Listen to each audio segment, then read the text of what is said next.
Ada satu rahasia yang membuat banyak orang bingung. Mengapa sebagian orang bisa mewujudkan impiannya dengan mudah, sementara sebagian lain berjuang keras namun tetap berada di tempat yang sama? Kita sering mendengar kata-kata indah. Bayangkanlah keinginanmu, maka semesta akan mengirimkannya.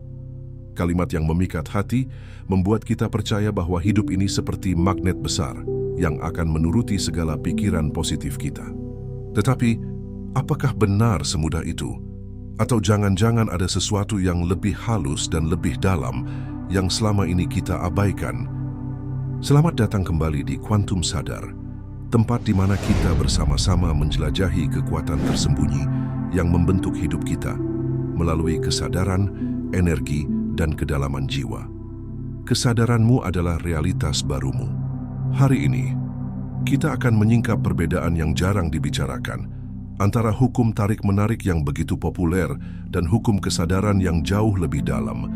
Ikuti perjalanan ini sampai akhir.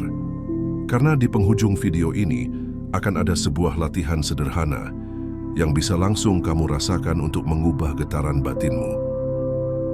Istilah Law of Attraction atau hukum tarik-menarik mungkin mencapai puncak popularitasnya pada tahun 2006. Itulah tahun ketika seorang produser televisi asal Australia bernama Rhonda Byrne merilis buku dan film dokumenternya yang berjudul The Secret. Tapi sebelum itu, hidup Byrne jauh dari kata sukses. Ia bekerja keras di industri media, namun batinnya kosong, keuangannya bermasalah, dan hubungannya dengan orang-orang terdekat pun retak. Dalam salah satu wawancara, ia mengaku berada di titik terendah hidupnya.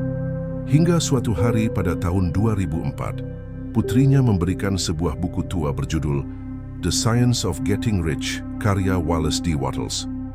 Buku ini pertama kali terbit tahun 1910 dan isinya sederhana namun radikal, bahwa pikiran manusia memiliki kekuatan kreatif, bahwa dengan cara berpikir tertentu, seseorang bisa menarik kekayaan dan keberhasilan. Kalimat-kalimat Wattles itu membakar sesuatu di dalam Rhonda Byrne. Ia mulai menelusuri literatur lain, mencari tokoh-tokoh modern yang berbicara tentang hal serupa. Dari sana ia menemukan Bob Proctor, Joe Vitale, Jack Canfield, Michael Beckwith, dan banyak guru motivasi serta spiritualitas kontemporer. Semua suara itu ia rangkai menjadi sebuah narasi tunggal, bahwa pikiran adalah magnet. Apa yang kita pikirkan dengan sungguh-sungguh akan tertarik masuk ke dalam hidup kita. Ketika The Secret diterbitkan, dunia modern menyambutnya seperti oase di padang pasir. Di tengah rasa lelah, stres dan ketidakpastian global, orang-orang haus akan harapan sederhana, dan The Secret memberi janji itu. Popularitasnya meledak semakin besar setelah Oprah Winfrey, ikon media paling berpengaruh di Amerika, membicarakannya di acaranya. Sejak saat itu, hukum tarik-menarik menjadi fenomena global. Namun sesungguhnya, The Secret bukanlah awal mula segalanya. Byrne hanya mengemas ulang gagasan yang sudah lama ada. Sejak awal abad ke-20, gerakan New Thought di Amerika sudah membicarakan kekuatan pikiran. Napoleon Hill lewat Think and Grow Rich tahun 1937 menekankan bahwa imajinasi dan keyakinan adalah kunci menuju kesuksesan. Dan tentu saja hermetisisme kuno jauh sebelum itu sudah menuliskan kalimat abadi, as within, so without, as above, so below, sebagaimana di dalam, demikian pula di luar.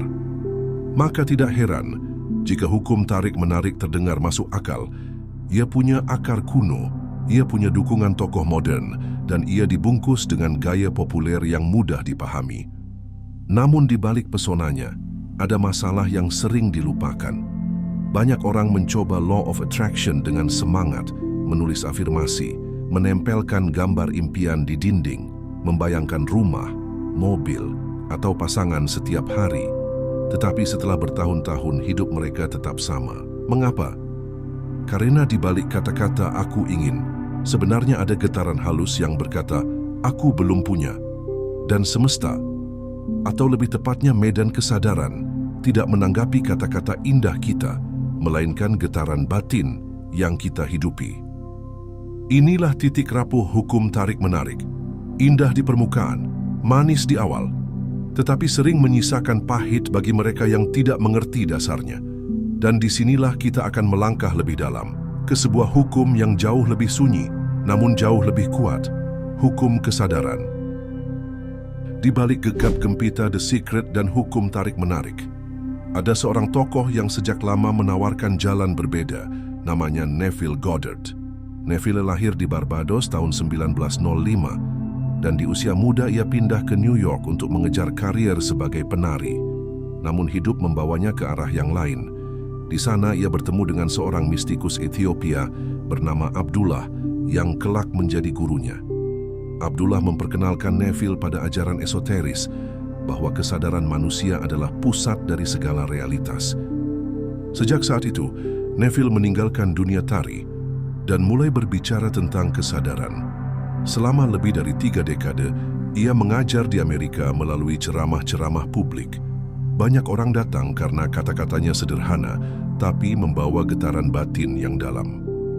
Buku-bukunya lahir dari pengalaman ini. Feeling is the Secret, terbit tahun 1944, The Power of Awareness, tahun 1952, dan Awakened Imagination, tahun 1954. Dan dalam semuanya, ia menegaskan satu hal. Consciousness is the only reality. Kesadaran adalah satu-satunya kenyataan. Berbeda dengan hukum tarik-menarik, yang menekankan pikiran sebagai magnet, Neville berkata, bukan pikiran yang menciptakan, melainkan keadaan kesadaran yang kita hidupi. Jika kamu ingin kaya, jangan berdoa sambil merasa miskin. Jika kamu ingin sehat, jangan bermeditasi sambil merasa sakit. Karena di balik kata-kata dan ritualmu, semesta hanya menangkap keadaan batinmu. Neville menyebut ini sebagai the feeling of the wish fulfilled, perasaan bahwa apa yang kamu rindukan sudah terpenuhi sekarang. Bayangkan bedanya. Hukum tarik-menarik berkata, pikirkan apa yang kamu inginkan dan semesta akan membawanya. Tapi hukum kesadaran berkata, jadilah itu di dalam dirimu sekarang, dan dunia luar tidak punya pilihan lain selain menyesuaikannya. Metaforanya sederhana. Realitas adalah cermin. Cermin tidak bisa memantulkan wajah yang tidak ada. Ia hanya memantulkan keadaanmu saat ini. Kalau kamu berdiri di depan cermin dengan wajah murung, tidak peduli berapa kali kamu berkata, "Aku bahagia," cermin itu hanya akan memantulkan kesedihanmu. Tetapi jika senyummu sudah hadir, cermin itu pun tak kuasa selain ikut tersenyum. Demikianlah hukum kesadaran. Ia tidak bekerja lewat mengejar, melainkan lewat menjadi. Bayangkan seseorang sedang berlari di bawah matahari. Setiap kali ia mencoba menangkap bayangannya di tanah, bayangan itu selalu menjauh. Semakin ia berlari, semakin jauh rasanya. Beginilah hukum tarik-menarik bekerja ketika dipahami secara dangkal. Kamu berlari mengejar sesuatu di luar dirimu. Semakin keras kamu berusaha, semakin terasa jauh apa yang kamu inginkan. Tetapi hukum kesadaran berbeda. Ia berkata, berhentilah. Sadarilah bahwa bayangan itu selalu menempel padamu. Kemanapun kamu pergi, kamu tidak perlu mengejar. Kamu hanya perlu menjadi, dan bayangan akan mengikuti. Atau lihatlah kisah seorang musafir di padang pasir. Ia haus, lelah, dan di kejauhan ia melihat oasis. Ia berlari ke sana. Tapi setiap langkah yang ia ambil, membawanya hanya pada fata morgana. Begitulah law of attraction ketika dijalani dari rasa kurang. Semakin dikejar, semakin terasa kosong, namun hukum kesadaran seperti mata air tersembunyi di dalam dada ketika sang musafir berhenti, menutup mata, dan menyadari bahwa sumber air itu ada di dalam dirinya. Ia menemukan sesuatu yang tak pernah kering.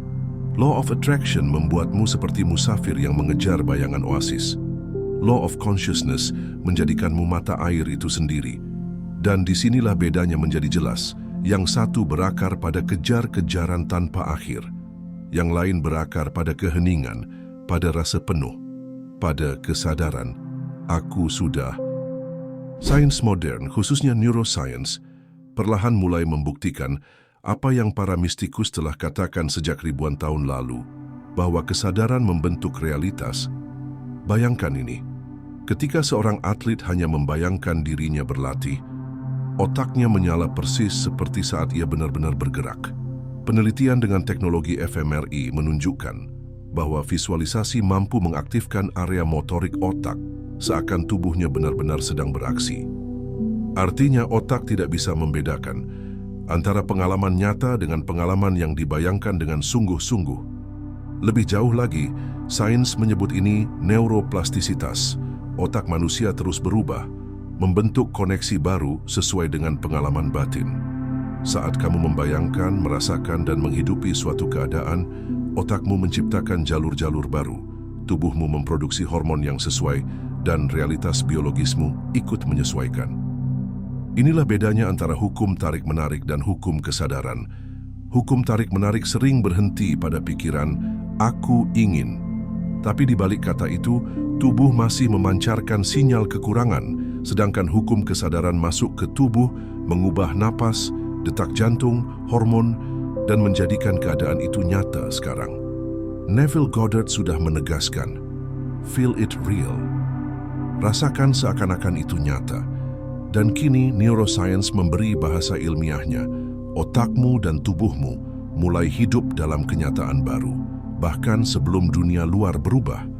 Maka tidak mengherankan ketika seseorang benar-benar masuk dalam rasa syukur, seolah-olah semua sudah tercapai, tubuhnya bergerak selaras dengan getaran itu, dan lambat laun realitas luar seperti cermin menyesuaikan wajah baru yang ia bawa.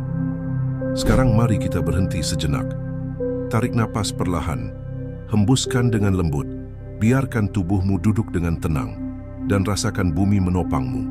Tak perlu lagi berlari, tak perlu lagi mengejar. Pejamkan mata batinmu, dan bayangkan satu hal yang kamu rindukan, bukan sebagai sesuatu yang jauh, tapi sebagai sesuatu yang sudah ada di dalam dirimu. Jika itu kesehatan, bayangkan tubuhmu ringan, segar, penuh vitalitas. Jika itu keberlimpahan, rasakan dompetmu sudah penuh, rekeningmu sudah cukup, dan hatimu lega. Jika itu cinta, rasakan kehangatan itu sudah memelukmu sekarang. Sekarang, ucapkan dalam hati perlahan, "Terima kasih, karena ini sudah nyata dalam kesadaranku." Biarkan kata-kata itu jatuh bukan ke kepala, tapi ke dada. Rasakan getaran syukur, seolah-olah kamu sedang merayakan sesuatu yang sudah terjadi. Tarik napas lagi, hembuskan perlahan, dan biarkan tubuhmu menyimpan getaran ini. Inilah kunci sederhana. Bukan sekadar berkata-kata, tetapi hidup dalam rasa penuh. Dan ketika rasa itu menjadi keadaan batinmu, cermin realitas tak punya pilihan lain selain memantulkan apa yang kamu sudah hidupi. Hari ini kita telah menelusuri dua jalan besar, hukum tarik-menarik yang memikat banyak hati, dan hukum kesadaran yang menyingkap rahasia lebih dalam.